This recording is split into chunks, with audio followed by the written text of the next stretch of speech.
Hello friends, I hope you have liked my last video. और पिछली जो video थी उसमें हमने डिस्कस किया था basic theory of UV visible spectroscopy और यूवी विजिबल रेंज के बारे में। आज हम बात करने जा रहे हैं, इस वीडियो में हम बात करेंगे different types of transitions which are possible in UV visible spectroscopy.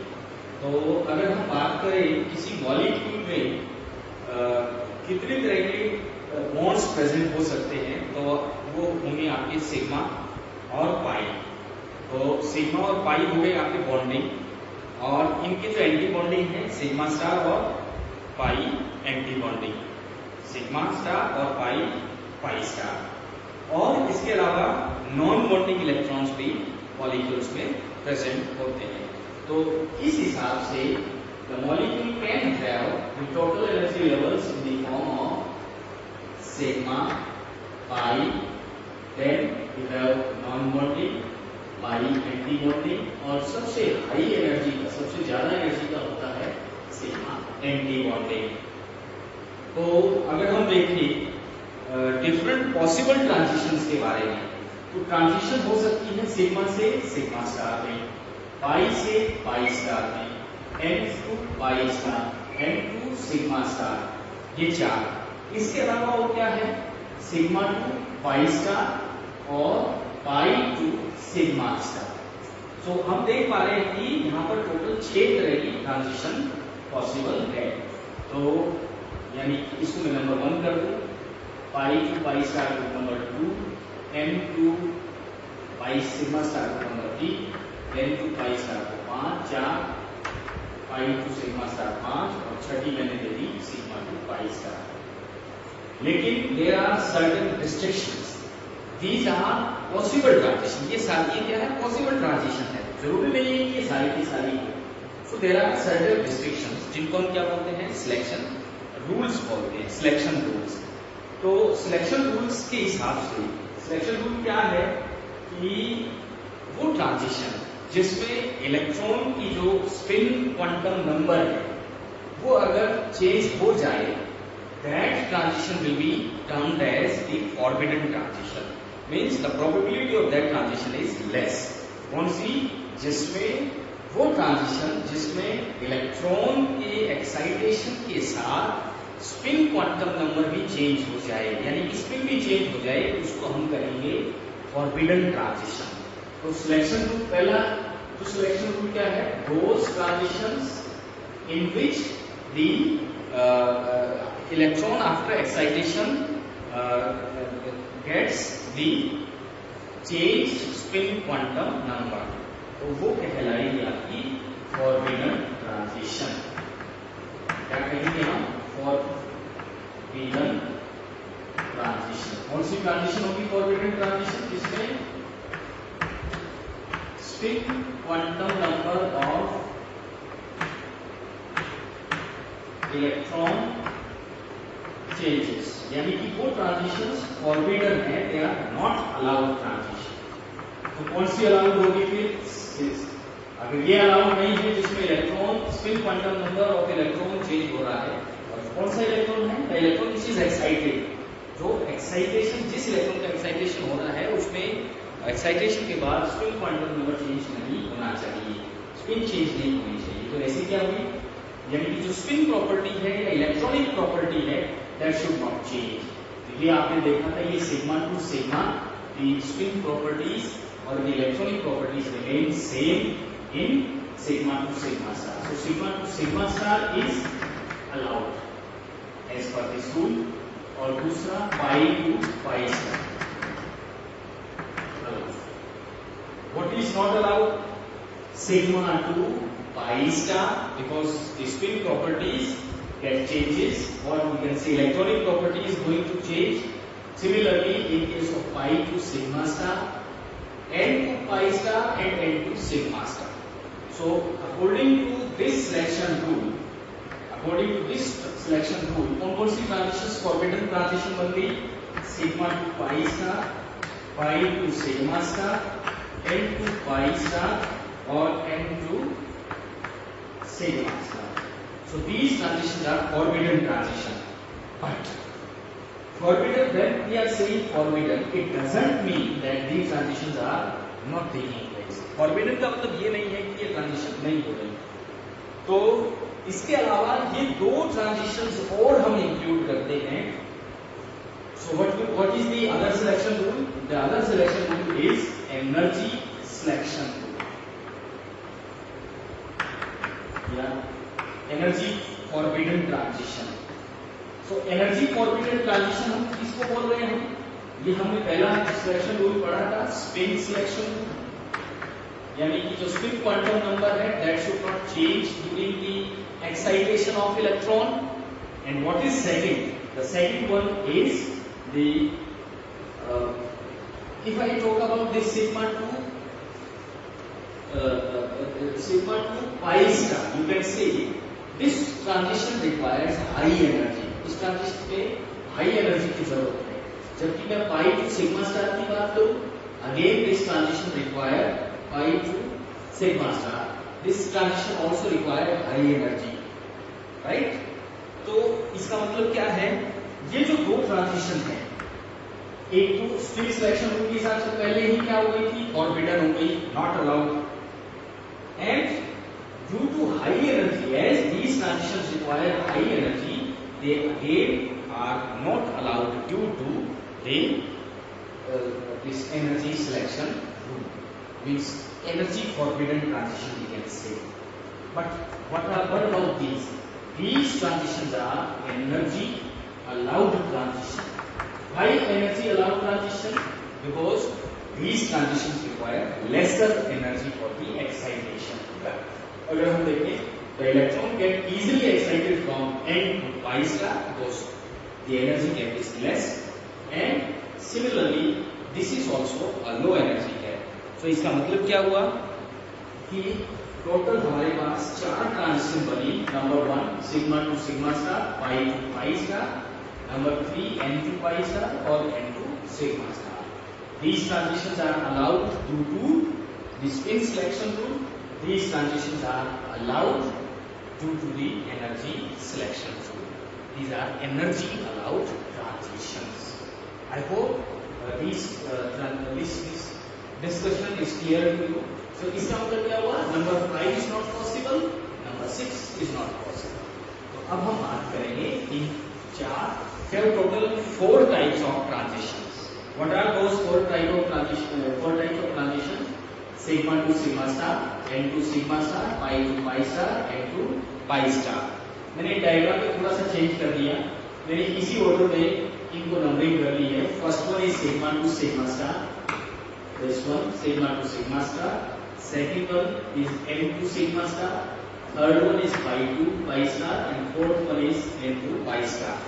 So you can say these transition, आप देख सकते हैं कि जो ट्रांजिशन है ये डिक्रीजिंग ऑर्डर ऑफ एनर्जी में, सबसे ज्यादा एनर्जी नंबर 1, फिर दूसरा, फिर तीसरा, फिर चौथा.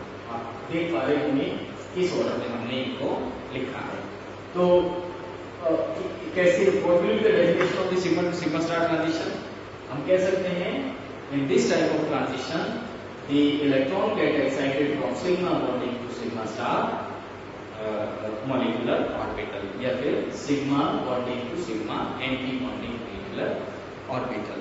तो अगर हम बात करें किस तरह के मॉलिक्यूल ये sigma to sigma star transition दिखाएंगे, तो आप देख सकते हैं कि ऐसे मॉलिक्यूल जिसमें सिर्फ और सिर्फ सिग्मा बॉन्ड होते हैं, यानी जिनमें सिर्फ और सिर्फ सिग्मा इलेक्ट्रॉन्स होते हैं, ऐसे molecule sigma to sigma star transition दिखाएंगे.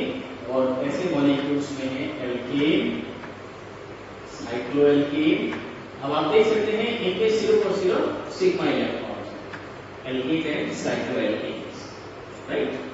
आप इसमें काफी एग्जांपल्स एल्केन और साइक्लोएल्केन के ले सकते हैं. सभी sigma to sigma star transition दिखाएंगे. और जनरली जो वेवलेंथ रेंज होती है it is 180 less than 180 nanometre. दूसरी जो ट्रांजिशन है that is n to sigma star transition. n to sigma star transition, you can say in this transition the electron get excited from non bonding to sigma anti bonding orbital. और ये किस तरह के molecule दिखाएंगे इस transition को आप देख सकते हैं कि ऐसे मॉलिक्यूल जिसमें सिग्मा और नॉन बॉन्डिंग इलेक्ट्रॉन दोनों एक साथ हो, ऐसे मॉलिक्यूल देंगे N2 सिग्मा स्टार ट्रांजिशन। तो ऐसे मॉलिक्यूल्स क्या हुए फिर? Alcohols, amines, alkyl halides etcetera. तो नाउ यू कैन सी इसमें मॉलिक्यूल में सिग्मा के साथ साथ नॉन बॉन्डिंग इलेक्ट्रॉन्स भी आ रहे हैं। और ये जो ट्रांजिशन है ये होती है wavelength range for this is greater than 180 lambda max जो होती है इस टाइप के ट्रांजिशन के लिए 180 नैनोमीटर से ऊपर हो जाती है। अगली बात pi to pi star transition. Pi to pi star transition ऐसे मॉलिक्यूल दिखाएंगे जिनमें सिग्मा के साथ साथ पाई भी, यानी कि जिनमें जो ऐसे कंपाउंड जिनमें मल्टीपल बॉन्ड प्रेजेंट होते हैं वो दिखाएंगे पाई टू पाई स्टार ट्रांजिशन। तो ऐसे मॉलिक्यूल कौन से होंगे? एल्कीन, एल्काइन, ऐसे मॉलिक्यूल जिनमें मल्टीपल बॉन्ड प्रेजेंट होते हैं। इसी तरह से एरोमेटिक कंपाउंड्स,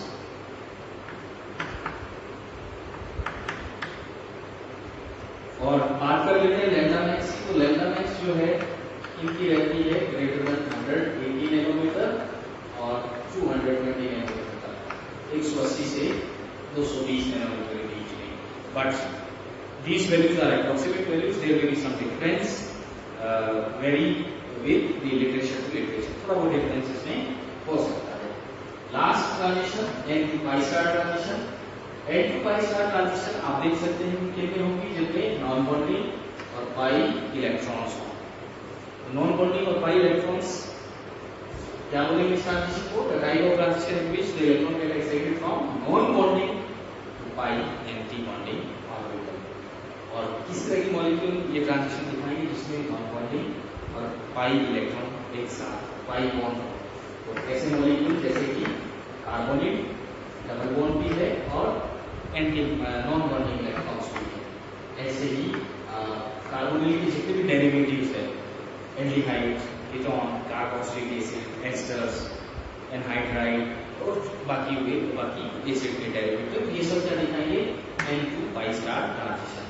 वेवलेंथ की बात कर लेते हैं। लैम्डा मैक्स जो है ये जा सकती है 220 नैनोमीटर से ऊपर, और डिपेंडिंग अपॉन कि किस तरह के क्रोमोफोर और किस तरह के सब्स्टिट्यूएंट इसके साथ जुड़े हुए हैं। तो यहाँ पर हमने थोड़ा सा आइडिया लिया टाइप्स ऑफ ट्रांजिशंस की और उनकी approximate values of lambda max. इसमें थोड़ी सी चर्चा और कर लेते हैं। अगर हम बात करें ये ट्रांजिशन और ये transition, these two transitions are allowed by spin selection rule. So these two transitions have high probability. These transitions have high probability of transition, and for these the epsilon value is, epsilon means probability of the transition is very high, of the order of 1000. They can say 100 to 10,000 के बीच में इसमें ये हो सकती है। और अगर हम इन ट्रांजिशन की बात करें तो जनरली इन ट्रांजिशन को हम फॉरबिडन ट्रांजिशन में रखते हैं, बिकॉज स्पिन फॉरबिडन है, but they are allowed by energy selection rule. इन ट्रांजिशन के लिए अगर हम बात करें एप्सिलॉन की वैल्यू होती है 1 to 100। द प्रोबेबिलिटी बात करते हैं ओरिजिन ऑफ बैंड स्ट्रक्चर। तो मैंने पहले लेक्चर में आपको बताया था कि जो यूवी स्पेक्ट्रम है वो एक तरह से बैंड स्ट्रक्चर की फॉर्म में आता है, बैंड की फॉर्म में आता है। The peaks are broad peaks. तो what is the origin of the band structure?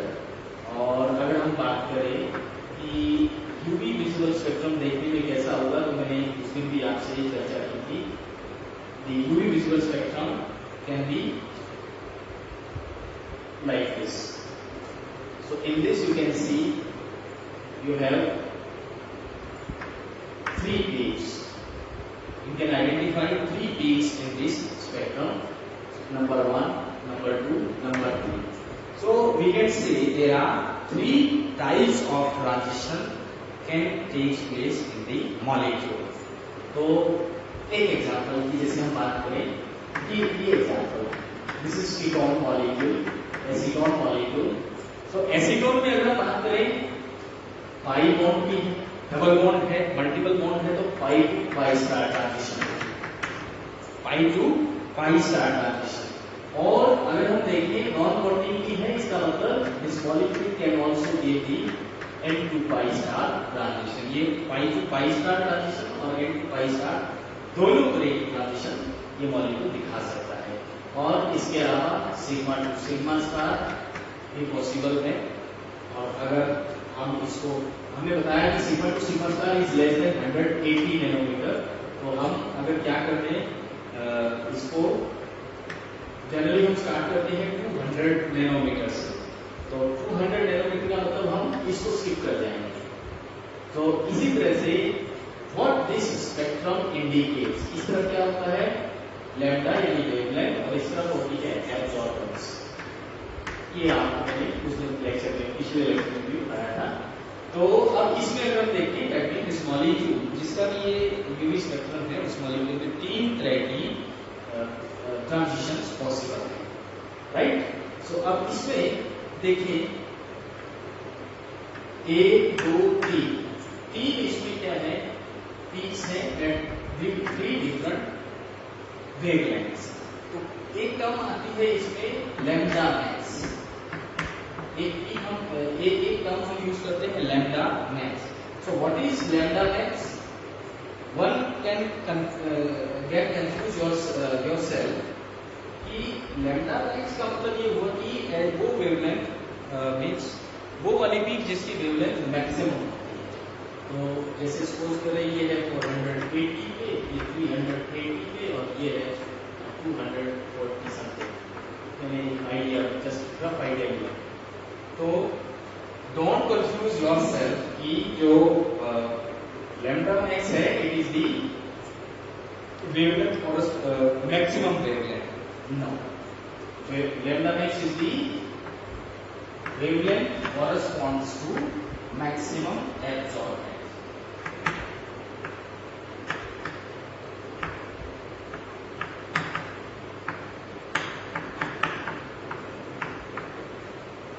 Wavelength corresponds to maximum absorbance. So it is the wavelength corresponds to the maximum absorbance, not the maximum wavelength. I hope this is clear. तो इसका मतलब lambda max कौन सी होगी? जिसकी intensity सबसे ज्यादा हो, जिसकी एब्जॉर्बेंस सबसे ज्यादा हो, वो कहलाएगी लैम्डा मैक्स। ये वाली जो पीक है इसको हम लैम्डा मैक्स बोलेंगे। यहाँ this will be lambda max. I hope आपको ये समझ में आ गई होगी।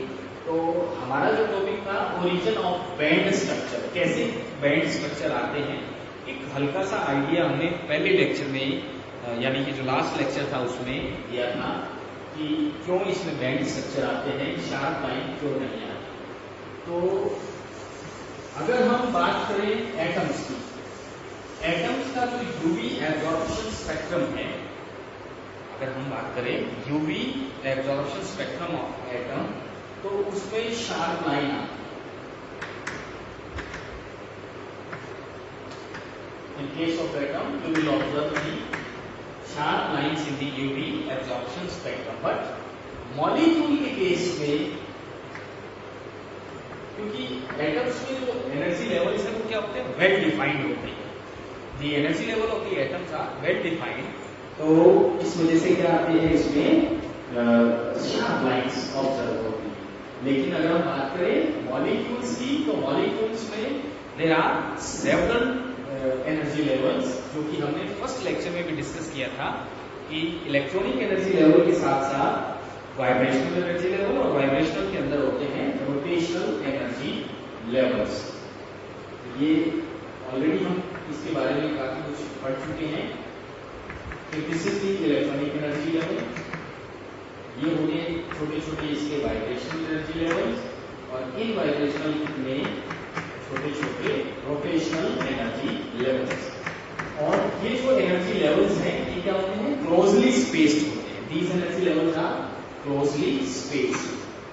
सो when we irradiate the molecule with UV visible, then in that case क्या होता है, there are several transitions takes place simultaneously, कई तरह की ट्रांजिशन जो है एक साथ होती है। अब आप इन सभी ट्रांजिशन को आप देखो, ये पूरा जो है ग्राउंड स्टेट एनर्जी लेवल है, ये है आपका एक्साइटेड स्टेट एनर्जी लेवल। इन सब में वो क्या रहा है, एक इलेक्ट्रॉनिक एनर्जी लेवल से दूसरे इलेक्ट्रॉनिक एनर्जी लेवल में ही एक्साइटेशन हो रही है, राइट। तो ये है क्या, मतलब एट ए सिंगल टाइम आप there will be several transition due to the closely spaced energy levels between the electronic, vibrational and rotational. तो एक इन वन लाइन अगर हम कहें क्या कारण है इसका ओरिजिन ऑफ बैंड स्ट्रक्चर का, हम कह सकते हैं कि in case of molecule the electronic energy levels are associated with the vibrational energy levels and which are further associated with the rotational energy levels, and when we irradiate the molecule with UV visible absorption, so there will be several transition at the same time, and due to the collection of these transitions, and why there will be several transitions, because the energy levels are closely spaced, right। ये भी हो सकती है, ये भी हो सकती है, दोनों में क्या है, एनर्जी आर सेम।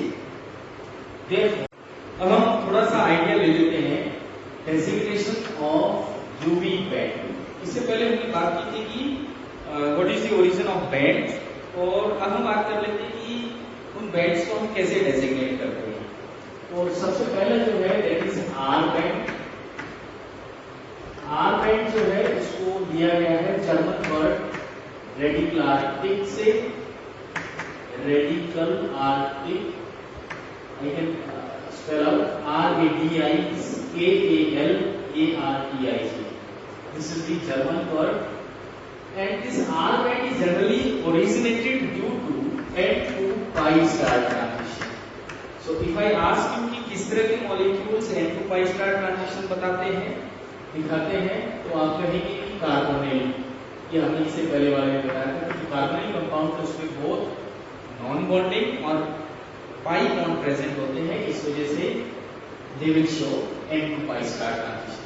और N2 pi star ट्रांजिशन है तो जनरली जो लैम्डा मैक्स है वो क्या होगी, ग्रेटर देन 200 नैनोमीटर, 220 नैनोमीटर।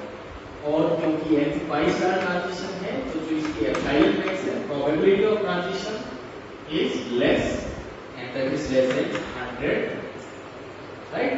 ये जो probability of transition, because these are forbidden transition, N2 pi star transition क्या है, फॉरबिडन ट्रांजिशन है, इस वजह से इसको हम इसकी जो प्रोबेबिलिटी ऑफ ट्रांजिशन वैल्यू है that is less than 100। Second जो तरह का बॉन्ड है, बैंड है, that is K band. K band originated जो ओरिजिनेट हुआ है वो है जर्मन वर्ड कॉन्जुगेरेटी से।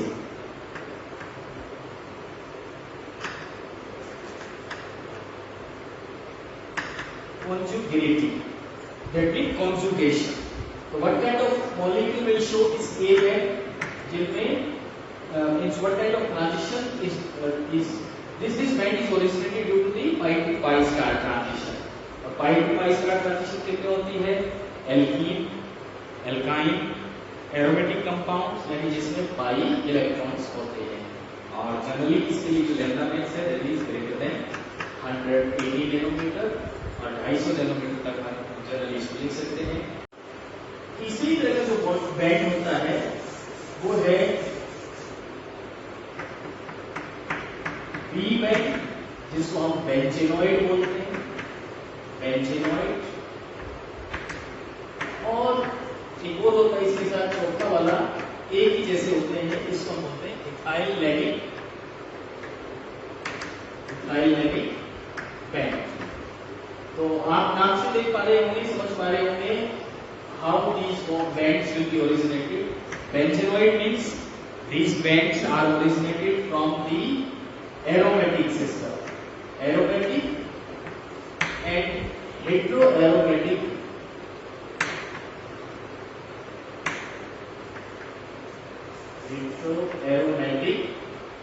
कंपाउंड्स जो है क्या दिखाते हैं, बी बैंड शो करते हैं। तो और जबकि जो बेंजेनॉइड कंपाउंड्स हैं, बेंजेनॉइड क्या है, is a class of compound, तो तो जो बेंजीनोइड क्लास है ये आपको पी बैंड और इथाइलेटिक यानी कि जिसमें 5 इलेक्ट्रॉन्स ये दोनों बैंड दिखा सकते हैं। तो एरोमेटिक और heteroaromatic compounds will show both type of bonds. और किस तरह के ट्रांजिशंस ही ओरिजिनेटेड होंगे? बाय टू बाई तरह ट्रांजिशन, क्योंकि पॉसिबिलिटी है बेंजीनोइड और एथाइलेटिक दोनों बैंड्स की, तो इसको हम बी E1 E2 एथाइलेटिक वाले हैं इसको E1 E2 से डेजिग्नेट कर देते हैं, which generally occurs at 180 nanometre and 220 nanometre. और जबकि जो ये है ई बैंड, इथाइलेटिक बैंड, इथाइलेटिक बैंड एक डबलेट के फॉर्म में होगा 180 और 220 नैनोमीटर। जबकि जो बी बैंड है ये जनरली आता है 250 से 255 के बीच में। तो ये था एक थोड़ा सा आइडिया आपको देने के लिए डेजिग्नेशन ऑफ यूवी बैंड। तो हमने जनरली 4 तरह के बैंड्स की बात की। Number 1 R radicularity, number 2 conjugative यानी K band, number 3 the B band benzenoid and 4 the ethylenic bands. Ethylenic band जो है वो डबलेट के फॉर्म में आता है, E1 E2 बोल देते हैं। E1 होगा 180 वाले को और E2 हम बोलते हैं 220 वाले। जबकि जो बी बैंड है ये आता है 250 और 255 के आसपास। किस तरह के कंपाउंड ये बैंड से खाते हैं? जो एरोमेटिक और हेटेरोएरोमेटिक कंपाउंड्स हैं they shows the B and E bands. So I hope you like और आपको कुछ समझ में आया होगा इसमें। और if you like the video, please stay tuned. As I have already said, I have come up with the full course on this spectroscopy. अभी फिलहाल हम धीरे धीरे यूवी स्पेक्ट्रोस्कोपी डिस्कस कर रहे हैं। पहले स्टेज पे कुछ लेक्चर्स थियोरेटिकल होंगे जिनमें हम थियोरेटिकल बात करेंगे, और जो लास्ट के कुछ लेक्चर्स हैं वो होंगे एप्लीकेशन बेस्ड, यानी जिसमें हम वुडवार्ड फिशर स्कूल की सहायता से हम लैम्डा मैक्स कैलकुलेट करेंगे। And the upcoming lectures are going to be very interesting, so stay tuned. Thank you very